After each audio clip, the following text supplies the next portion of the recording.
Graffiti in churches can be found on stone, plaster, wood, lead, and even window glass. Here are a few examples of graffiti on stone, probably made using a metal point of some description. The stone being inscribed with graffiti in churches will usually be sedimentary rocks, such as limestone and sandstone, and can include marble. It's unlikely you'll find graffiti on granite. This graffito is a little more unusual and has been made using a wriggle technique, most often seen on lead. This stickman and glove are deeply incised and crudely executed, and could easily have been made using a hard flaked stone, such as flint. As it happens, this particular parish sits on deposits of green sand chert, so the idea isn't so far-fetched. Here, I'm using a large cut nail, which I've sharpened to a point to become a stylus. It's about 10 centimeters long and sits comfortably in the hand, just like a pencil, making control much easier. Shorter nails would have been more difficult to control, unless perhaps they were driven into the end of a stick. It's unlikely anyone would routinely carry nails, so the creation of graffiti in churches is unlikely to have been a random or chance act. The stone I'm inscribing is beerstone, a type of limestone and found in many East and South Devon churches. It's relatively soft and has a fine-grained, uniform structure.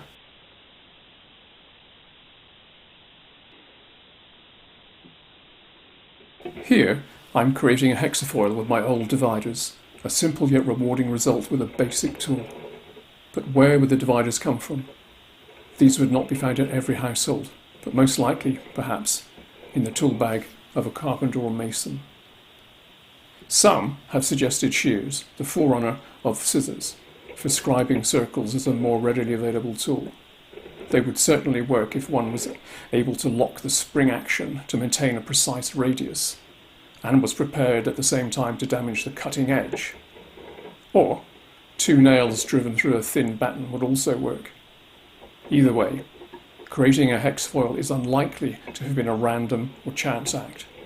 The tool would need to be found or made first. With the dividers, it takes some practice to maintain sufficient pressure on both the pivot point and the scribing point to create a perfect circle. Maintaining the same radius for the outer circle, we simply place a pivot point on the circumference and scribe an arc within the circle. The end of the first arc then becomes the pivot point for the next arc, and so on until all 6 petals are complete.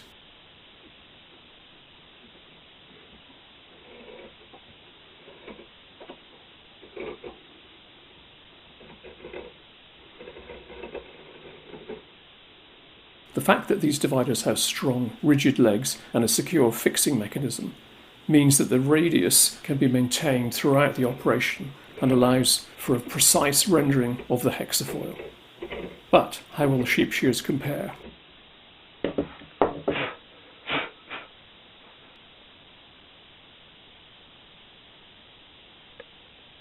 Here are some sheep shears.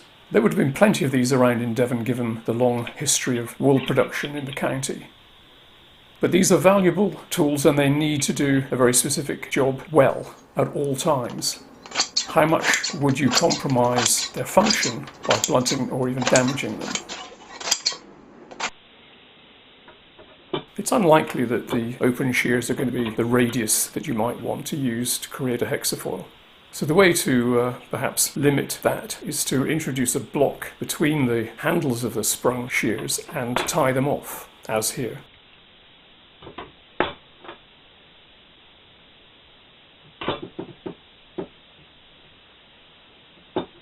These shears are probably late 19th or early 20th century and made from high carbon steel in a properly industrial process. The same company is still making them today.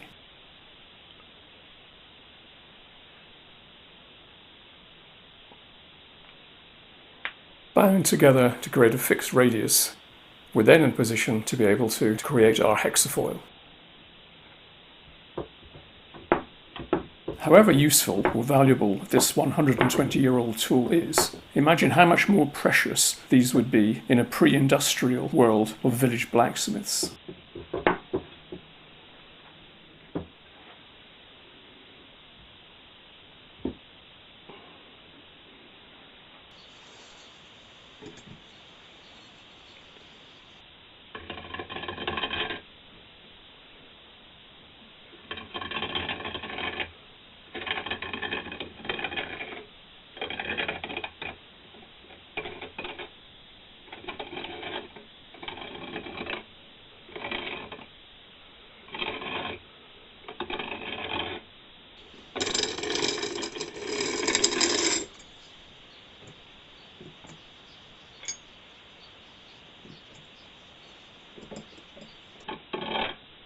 Of course, you will have noticed that I have the luxury of working on a flat surface on a bench, a situation that won't ever be found in churches.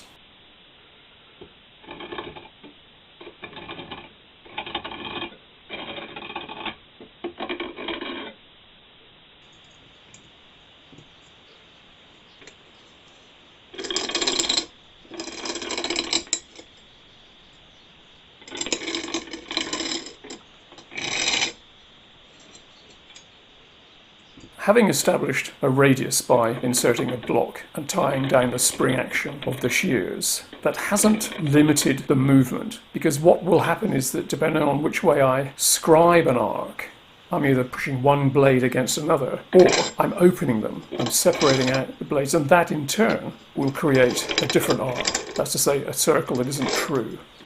We often see irregular hexagonal graffiti, and I have, inadvertently, created the same here, by scribing the shears in two directions. If I'd consistently rotated the blades in one direction, where the blades touched, then it's possible to make a perfect hexafoil with shears. So what happens here, we've created a hexafoil, but every petal is a different shape and size. With the closer blade acting as pivot and the further blade acting as the scribing point and moving in a clockwise direction, that action will separate the blades and create a different arc. The direction of travel of this first arc means that the blades are separating by virtue of the resistance of the stone. This creates a progressively smaller radius.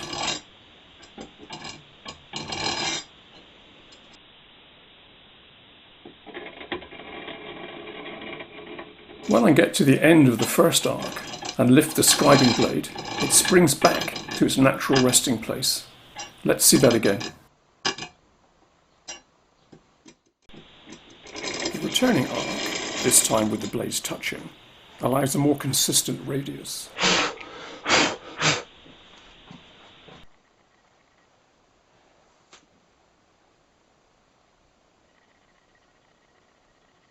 Because of the way the shears flex, I've created two different arcs using the same pivot point and radius. The first arc, shown here in red, was made with the blades flexing open, creating an ever-decreasing radius. The second arc, shown here in blue, was made with the blades touching and has created a truer arc.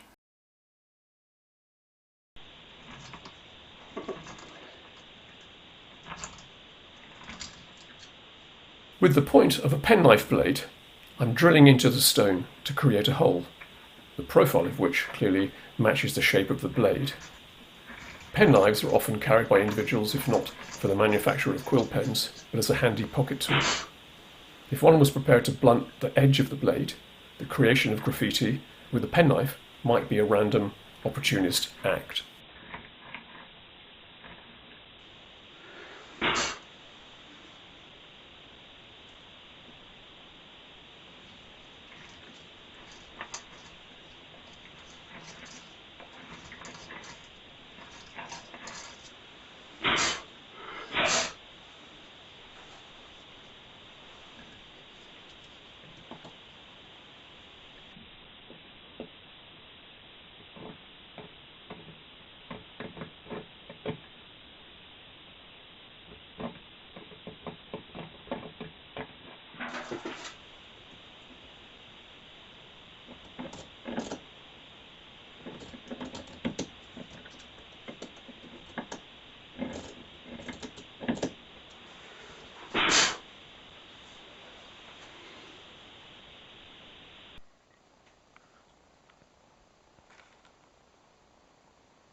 You may recall the unusual stickman shown earlier, and my suggestion that it could have been made using a flake stone like flint. Well, here I've napped a crude blade from chert, and will try to replicate the design.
This chert is a surprisingly effective tool for scribing stone, but clearly I'd need to spend much more time on this figure to recreate the deep incisions of the original.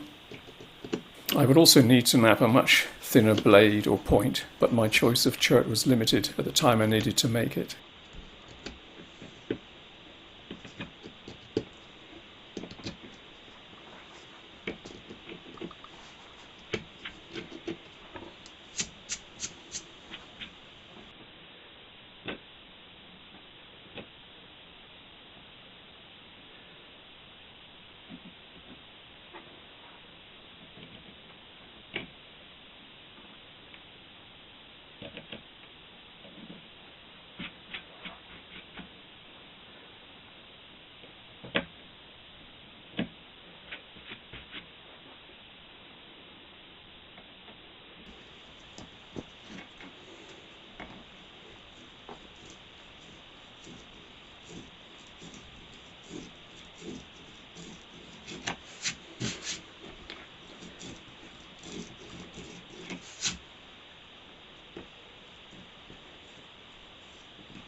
In these experiments, I hope I've managed to show just how easy it is to inscribe stone, in this case beer stone, which is a relatively soft limestone, using a variety of metal and stone tools.